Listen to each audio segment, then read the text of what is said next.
The doors slammed open like a gunshot. Elizabeth's head snapped up from the register.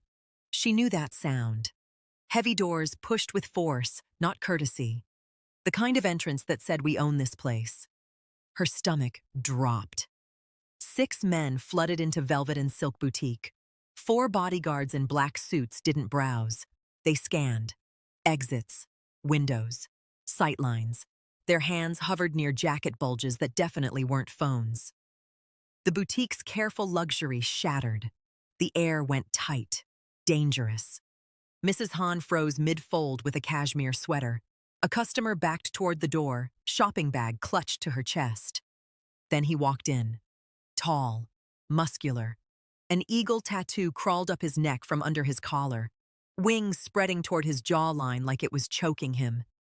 His eyes were winter, cold, gray, merciless. This was Jason Park. Elizabeth's hands gripped the counter edge. She knew this type. Enforcer. The kind of man who didn't threaten. He finished. Behind Jason came the old man. Jade dragon cane. Traditional hanbok-style jacket over expensive slacks. Face like weathered stone, carved with scars and 70 years of violence. Mr. Kang. Elizabeth's breath stopped. That cane. She knew that cane. Fire. Screaming, a jade dragon catching red light. Her father's voice, desperate and breaking. "Run, Jimin, run!" The memory hit her like a fist. She ducked her head, heart hammering against her ribs. Don't look up. Don't make eye contact. Be invisible. Be nobody. But her body betrayed her. Her hand trembled. The pen she'd been holding slipped from her fingers, clattered on the marble counter. The sound echoed like a grenade in the silent boutique. Jason Park's eyes snapped to her. Predator hearing prey. Mrs. Han rushed forward, bowing so low her spine might snap. "Mr. Kang, welcome, welcome. We have everything prepared for your—" "Quiet." Mr. Kang's voice cut like a blade. He didn't shout. He didn't need to. He stood in the center of the boutique, leaning on that jade dragon cane, and his eyes swept the room with open disgust. "This place smells like desperation and cheap perfume." He picked up a silk tie from the nearest display, let it dangle from his fingers like something diseased. "You sell garbage and call it luxury." Mrs. Han was sweating now, mascara threatening to run. "Sir, all our products are authenticated, imported directly from where?" Mr. Kang's voice rose just slightly, just enough to make everyone flinch. "Italy? France? You think I want Western trash?" He dropped the tie like it was contaminated. Elizabeth moved. She didn't think. Her body just moved. She stepped out from behind the counter, voice quiet but clear, words slipping out in a dialect she swore she'd never speak again. 에어레우신, 그건 가짜가 아닙니다. 전주 명주예요. 누에고치 천가닥으로 짠 거라 이탈리아산보다 3배는 더 강합니다. Elder, that's not fake. It's Jeonju silk, hand-woven from 300 silkworm threads, 3 times stronger than Italian. She hadn't spoken that dialect since the night her family burned. The room didn't just go quiet. It stopped. Every bodyguard's hand moved toward their jacket. Mrs. Han's face drained, white. The remaining customer dropped her shopping bag, the sound of expensive fabric hitting marble echoing in the frozen air. But Mr. Kang's jade cane slipped from his fingers and hit the floor with a crack that sounded like a bone breaking. He stared at Elizabeth like she'd risen from the grave. Jason Park crossed the distance between them in 3 strides. His voice was low, lethal. "Where the hell did you learn to speak like that?" Elizabeth's mind screamed at her. Run! Run now! Run before— But there was nowhere to run. Not anymore. Jason's eyes tracked every micro-expression on her face, reading her like a book written into blood. That dialect's been dead for 30 years.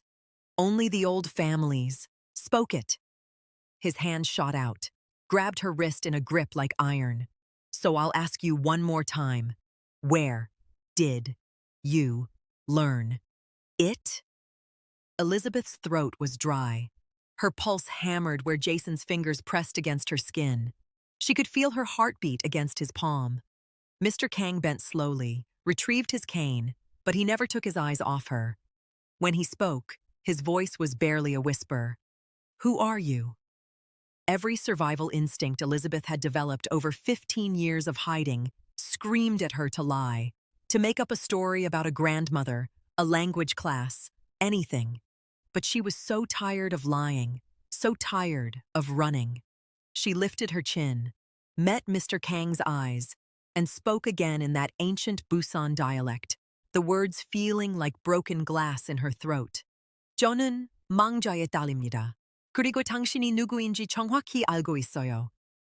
I am the daughter of a dead man, and I know exactly who you are. The bodyguards drew their guns.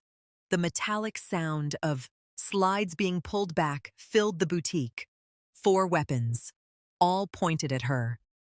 Jason's hand tightened on her wrist, his other hand moving to the gun holstered under his jacket. But Mr. Kang held up one weathered hand. Stop. Everyone froze. Mr. Kang touched his cheek, feeling the space where her words had landed harder than any slap. Then he smiled. Not a kind smile. A wolf's smile. A smile that said he'd just found something he'd been hunting for a very long time. Lock the doors, he said quietly, voice carrying absolute authority. No one leaves. His eyes never left Elizabeth's face, especially her. Before we continue, quick question. Where are you watching from? Drop your country in the comments. And if you're already hooked by Elizabeth's story, go ahead and hit that like button. Trust me, what happens next is going to blow your mind. Now let's get into it. The bodyguard flipped the sign. Closed. Another positioned himself at the entrance, arms crossed, a human barricade. The last customers were ushered out quickly. Their confused protests died the moment they saw the guns. Mrs. Han tried to follow them. Sir, please, I don't know what's happening. I can explain. You're dismissed. Mr. Kang didn't even look at her. Go home. Forget you saw us today. Mrs. Han practically ran. Jason pulled Elizabeth toward the back. Not rough enough to hurt, but firm enough that she knew resistance was pointless. The VIP fitting room was all leather couches and floor-to-ceiling mirrors. Racks of the store's most expensive pieces lined the walls, a space designed for comfort. It felt like an execution chamber. Jason shoved her onto the couch. She caught herself, hands sinking into butter-soft leather. Mr. Kang followed slowly, each tap of his cane deliberate, measured. He settled into the chair across from her, placing the jade dragon across, his lap like a sword waiting to be drawn. Now. His voice was calm, too calm. Let's try this again. Who are you? And don't insult my intelligence with stories about grandmothers. Elizabeth's mind raced through options. Keep lying? They'd see through it. Tell the truth? They'd kill her. Find the middle ground. Give them enough to satisfy without revealing everything. My name is Elizabeth Mensah Lee. My mother is Ghanaian. My father was Korean. She kept her voice steady. I'm a university student. I work here part-time to pay tuition. Jason was already on his phone, fingers flying. Elizabeth Mensah Lee, 23, business major at Busan National University. He looked up. Clean record, no priors. But your father? His eyes narrowed. David Lee owns a consulting firm with no clients, no office, and no tax filings for 3 years. Elizabeth's jaw tightened. So either your father is terrible at business, Jason continued, or David Lee isn't his real name. Mr. Kang waved a dismissive hand. The name doesn't matter. I want to know about the dialect. That specific dialect hasn't been spoken in Busan since the family wars ended. He leaned forward. Elizabeth could see every scar on his weathered face. Only 3 families spoke it fluently. The Kangs, the Lees, the Mins. His voice dropped. The Mins are extinct. The Lees burned. Elizabeth felt the room tilt. So tell me, girl, how does a university student with a Ghanaian mother and a fake father speak a dead language? She had to give them something real enough to stop the questions. My father's real name was Ji-ho. The words tasted like ash. He never told me his family name, said it was safer that way. Mr. Kang's knuckles went white on the cane.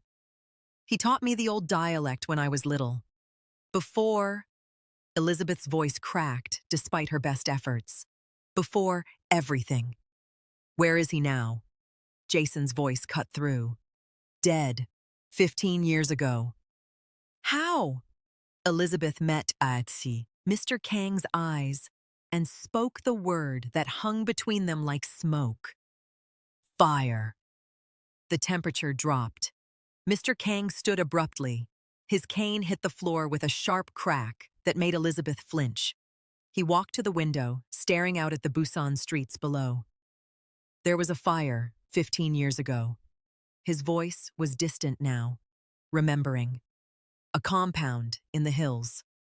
Lee family estate. Beautiful place.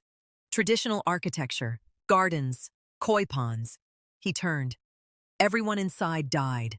Men, women, children. The fire burned so hot we couldn't identify all the bodies. Elizabeth dug her nails into her palms.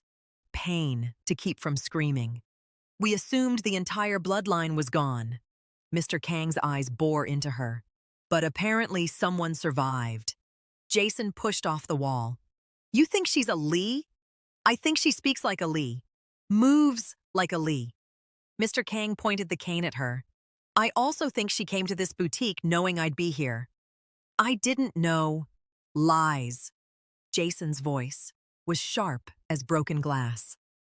My father visits this boutique once a year. Same week, same day. You've been working here 6 months. You knew. He stepped closer. So what was the plan? Poison? Knife? Wait until he was alone and finish what your family started? I'm not here to kill anyone. Then why are you here? Elizabeth stood. She was shorter than both of them, curvier than the typical boutique employee. Her natural hair pulled back in a simple bun. But in this moment, she had the presence of someone raised in power. I'm here, she said in perfect Busan Satori, each word deliberate. Because I wanted to see the man who murdered my father. I wanted to look him in the eye and see if he felt any remorse at all. Mr. Kang tilted his head. And? Do I? No. Good. His smile was cold. Because your father was a traitor who deserved what he got. Elizabeth's hand moved before her brain caught up. She slapped him. The sound cracked through the room like thunder. Jason had, his gun out, barrel pressed against Elizabeth's temple in half a heartbeat. The bodyguards burst through the door, weapons drawn, shouting. But Mr. Kang held up one hand. Stop. Everyone froze. Mr. Kang touched his cheek where Elizabeth's handprint bloomed red against weathered skin. Then he did something no one expected. He laughed. A genuine, surprised laugh that echoed off the mirrors. You have your father's fire. He nodded to Jason. Lower your weapon. Jason hesitated, then slowly pulled the gun away from Elizabeth's head.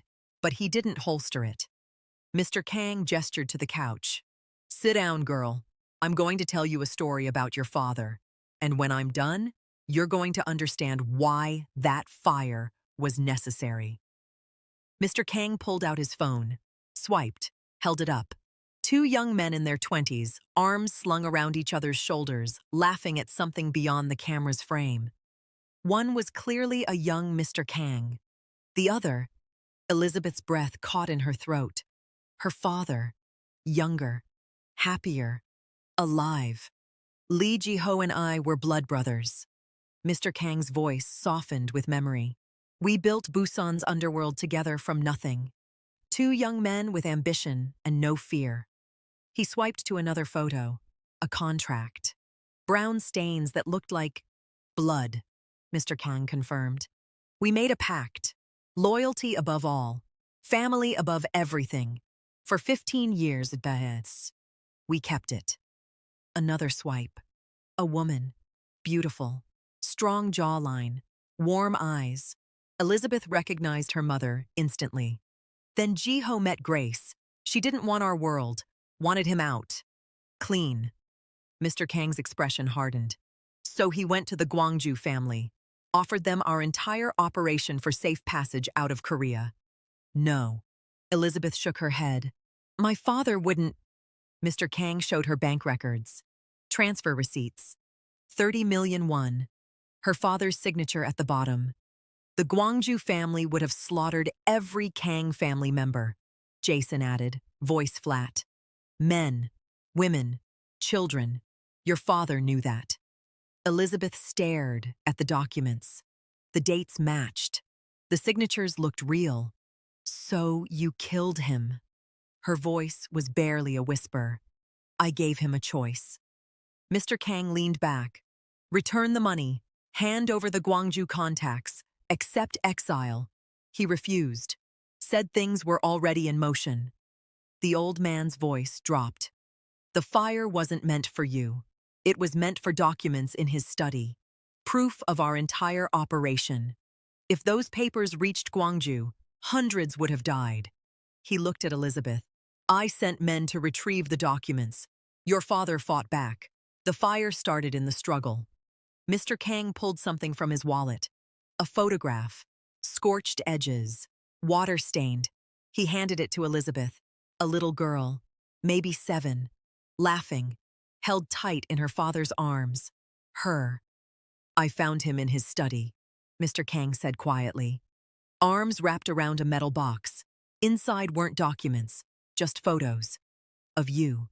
Of your mother. Elizabeth's vision blurred. The Gwangju family played him, made him think he was buying safety. They were using him to get to me. Mr. Kang's voice cracked slightly. Your father died protecting you. Not money. Not territory. You. Elizabeth couldn't breathe. Couldn't think. I found tracks leading from the old well, child-sized. I knew someone survived. Mr. Kang met her eyes. I could have hunted you down, but your father died for you. I wasn't going to disrespect that sacrifice. Before Elizabeth could respond, a bodyguard burst through the door. Sir, problem. Jason was already moving, pulling up security feeds. The exterior cameras showed 3 black sedans, gray suits, at least 8 men watching the sun. Boutique entrance. How did they find us? Jason's voice was deadly quiet. Mr. Kang's eyes snapped to Elizabeth. They followed her. You didn't have to. Mr. Kang stood. They've been watching you for months, waiting for you to lead them to me. Elizabeth's phone buzzed. Unknown number. A text message with a photo. Mrs. Han. Bound to a chair. Blood on her face. Terror in her eyes. Another text. Send Mr. Kang out or we start shooting customers. 5 minutes. Jason swore. They grabbed her on her way home. Elizabeth stared at the photo. This woman, annoying, demanding Mrs. Han, was going to die because of her. I'll go, Elizabeth said suddenly. Both men looked at her. I'll go outside. Tell them you already left. They'll kill you the second you step out, Jason said flatly. Maybe, but Mrs. Han lives. Mr. Kang studied her face. You're serious. My father died protecting me. Mrs. Han is in danger because of me. Elizabeth's voice steadied. I'm not letting another person die because I was too scared to act. Jason's eyes narrowed. Then something shifted. She's right. We can use this. He laid out the plan fast. Elizabeth goes outside, tells them Mr. Kang left. While they're focused on her, Jason and his men slip out the stockroom exit, circle behind the Gwangju cars. Risky, a bodyguard muttered. Everything's risky. Jason looked at Elizabeth. You understand what you're volunteering for. I understand. Mr. Kang pulled a small device from his pocket. Panic button. Press this when you're ready. It signals us to move. Elizabeth took it. The plastic was warm from his pocket. Jason stepped close. His hand brushed her shoulder. Brief. Don't die out there. I'll try.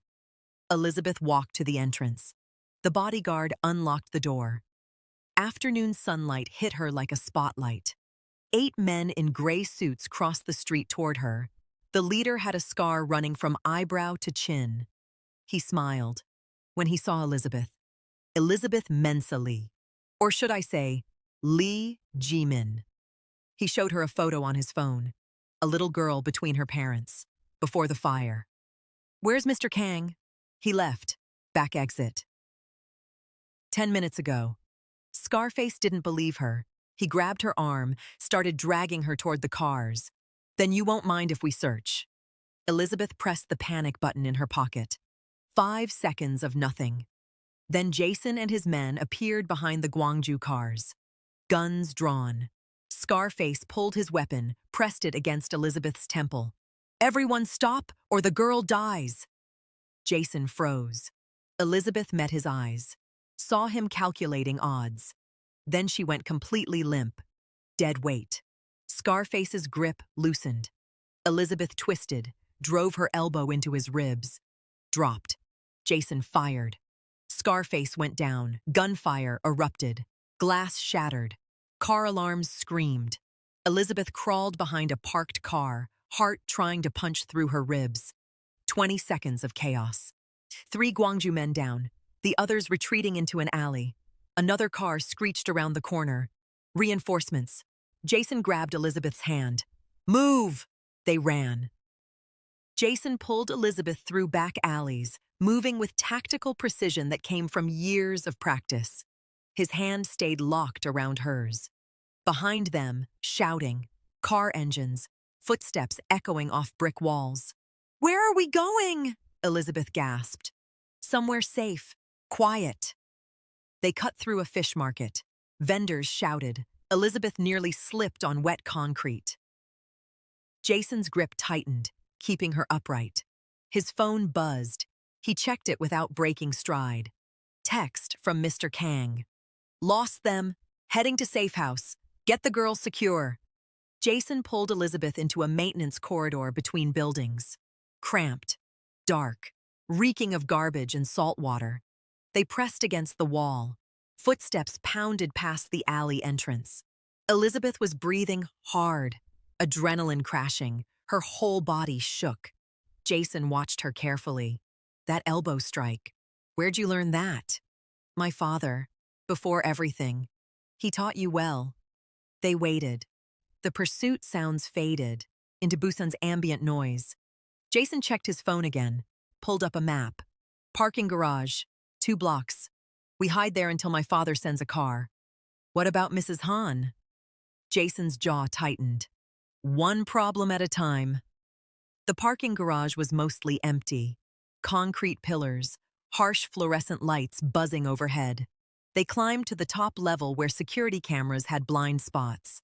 They sat behind a concrete barrier, hidden. For a moment, neither spoke.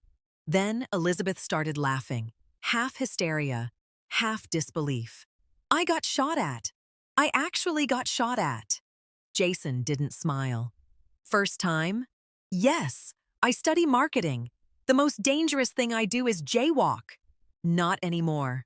The weight of those words settled over her like a shroud. Elizabeth looked at Jason.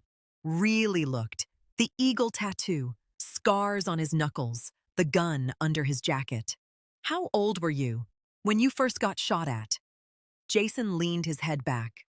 14. That's a child. Yeah. Elizabeth drew, her knees to her chest.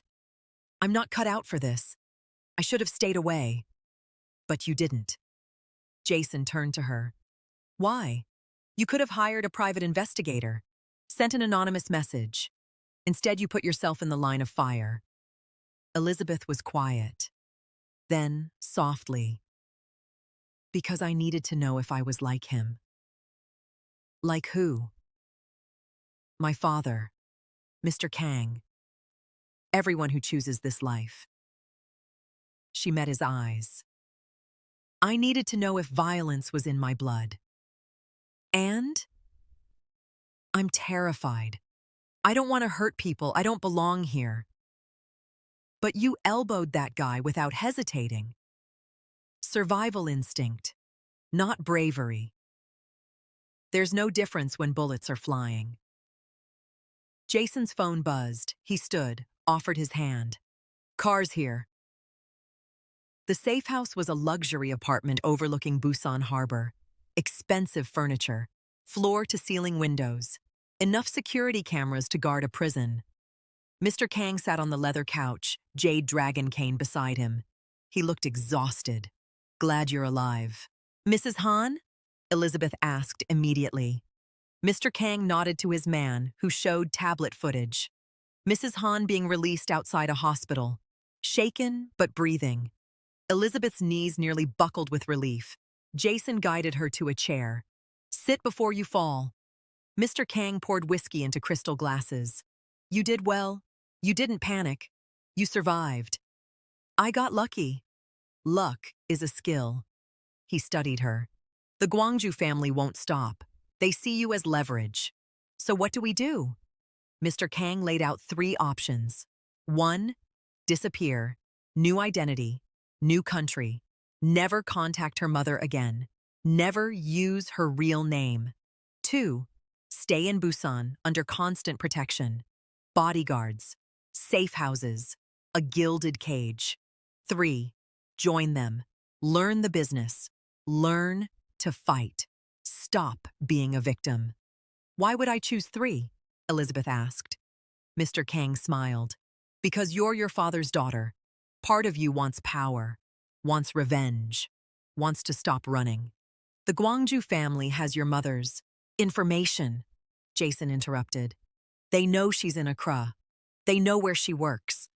Elizabeth's blood turned to ice. Stay with us, and I protect her, Mr. Kang said. I move her somewhere they can't find her. Give her a new life. And you get what? Someone with fresh eyes, helping us survive. Mr. Kang leaned forward. Your father's memory honored by keeping his daughter alive. Elizabeth walked to the window. Sunset painted the harbor gold and red. She was so tired of running. She turned back. If I stay, I want full transparency. No more secrets about my father. Agreed. Access to everything. Financial records, territory, all of it. Mr. Kang raised an eyebrow. You negotiate like him. Then you know I'm serious. Jason crossed his arms. And who trains you? You can't even throw a proper punch. Elizabeth met his eyes. Then teach me. Tension crackled between them. Jason nodded slowly. Fine, but I don't go easy. I don't want easy. I want to survive. Mr. Kang extended his hand. Partners. Until you decide otherwise. Elizabeth stared at the hand that ordered her father's death, the hand offering safety and power. She shook it. Partners. 3 days later, Elizabeth stood in the Kang compound's private gym. Jason put her through combat drills. She tried blocking, failed, hit the mat hard. Again. She got up. He attacked. She blocked this time, but her counter was slow. He tapped her ribs. Dead. By the end, Elizabeth was drenched in sweat and covered in bruises. But she was learning. Better, Jason admitted. That evening, Mr. Kang called them to his office. Surveillance photos spread across his desk. The Gwangju family meeting with prosecutors. They're cooperating with the government, Jason said, reading documents, building a case against us. 3 weeks, Mr. Kang added. Then they move. Elizabeth studied the timeline. We need to poison the evidence, make it inadmissible. How? Hack their system, alter dates and transactions, create inconsistencies. She pulled out her phone.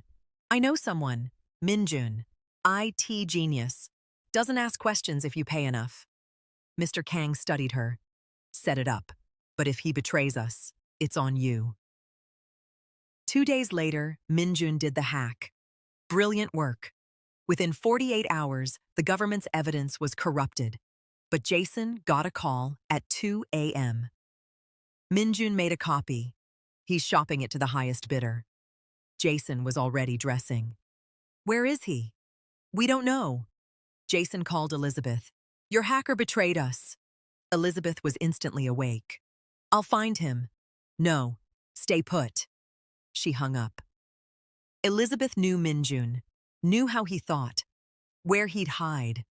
His apartment was empty. His favorite PC bang showed no sign of him. Then she remembered. Lee Soo-jin, his girlfriend, engineering major. Elizabeth pounded on Soo-jin's door at 3 a.m. Soo-jin answered, terrified. Lizzie? What? Where's Minjun? I don't know. He gave me money, told me to leave town. Elizabeth pushed past her. Did he leave anything? Soo-jin pointed to a backpack in the corner. He said not to touch it. Inside, a laptop, still warm. Elizabeth opened it. Unlocked. Stupid mistake. Encrypted messaging app. Last conversation visible. Unknown. Meet at the harbor. Pier 7. Bring the files. Minjun. Money first. Unknown. Half now, half when we verify. Timestamp. 15 minutes ago. Elizabeth grabbed the laptop and ran. She arrived at Pier 7 just as Minjun handed a flash drive to two men in gray suits. Gwangju family. Elizabeth stepped from the shadows. Minjun, stop. Everyone froze. Minjun's face went pale. Lizzie, what are you? One Gwangju man pulled a gun. Who is she? Nobody, Minjun stammered. Just a friend. She's Lee Ji-min, the second man said. Kang's new pet. He aimed at Elizabeth. Minjun stepped between them. Wait! She doesn't know anything. Elizabeth's mind raced. She needed to de-escalate. Fast. I'm here because Minjun promised me a cut. 30%. She kept her voice steady. You think I'm loyal to the Kangs? They killed my father. I'm using them. The men looked skeptical. Prove it. The files on that drive? There's encrypted data you can't access. Elizabeth held up her phone. I have the key. Transfer the money. Then I'll send it. Minjun stared at her, confused. Elizabeth gave him a look. Play along, or we both die. He caught on. Right. She has the encryption key. The Gwangju men exchanged glances. Give us the key. Transfer the money first. Headlights flooded the pier. 3 cars screeched to it. Stop! Jason and 6 men piled out, guns drawn. The Gwangju men grabbed Minjun and Elizabeth as shields. Back off or they die! Jason's voice cut through the night. Let them go! Elizabeth felt cold metal against her temple. Her heart hammered. Jason's eyes locked with hers. The same impossible calculation. Then Elizabeth shouted in Busan Satori, Jason! The flash drive is in his left pocket. She dropped. Chaos erupted. Gunfire, bodies moving. Elizabeth hit the ground, rolled like Jason taught her. Then silence. Both Gwangju men were down. Jason's men had Minjun pinned. Jason ran to Elizabeth, pulled her up. Are you hit? No, I'm okay. He grabbed her shoulders. For a moment, she thought he'd yell. Instead, that was either the bravest or stupidest thing I've ever seen. Can't it be both? Jason almost smiled. Minjun was crying, begging. Jason retrieved the flash drive. Is this the only copy? Yes, please don't kill me. Jason looked at Elizabeth. Your call. He's your responsibility. Elizabeth walked to Minjun. He was terrified, trembling. You betrayed me. I'm sorry. The money, you're lucky. She nodded to Jason's men. Let him go. Minjun looked shocked. What? You heard me. Jason stepped forward. Elizabeth, he made a mistake. A stupid one. But he doesn't deserve to die for it. She looked Minjun in the eye. Leave Korea. Tonight. Never come back. If I hear your name again, I'll finish this. Understand? Minjun nodded frantically. Then go. They released him. He ran into the night. Jason watched him disappear. You just showed mercy. That's dangerous. Maybe. But I'm not becoming a monster to survive your world. Jason studied her, then handed her the flash drive. Destroy it. Your mess. Elizabeth dropped it, crushed it under her heel. 2 weeks later, Elizabeth stood in the training room when Jason attacked. She was ready. She blocked, countered with an elbow, swept his legs. Jason went. Down.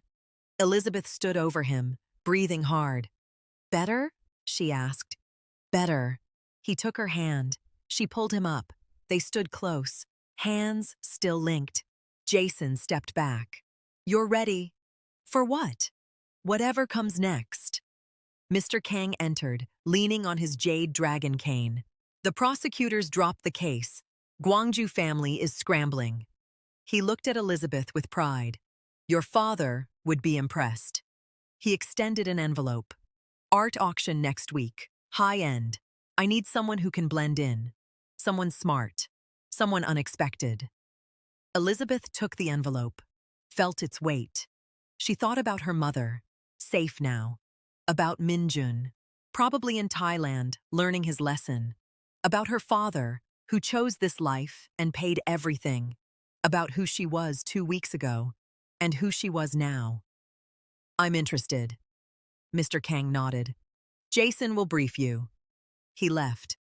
Elizabeth opened the envelope. Invitation, designer dress, false identity. Jason leaned against the wall. You sure? Once you start, there's no going back. I stopped being able to go back the moment I spoke in Busan Saturi. Fair point. So, are you coming to this auction? Someone has to keep you alive. Is that the only reason? Pause. The air shifted. Jason didn't answer directly. We should practice your cover story. High society requires different performance. Then teach me. I plan to. Elizabeth smiled. A real smile. For the first time in 15 years, she wasn't running. She was building a future. From a shy boutique assistant to a mafia boss's partner, Elizabeth's transformation was just the beginning. If you enjoyed this story, go ahead and hit that like button and don't forget to subscribe.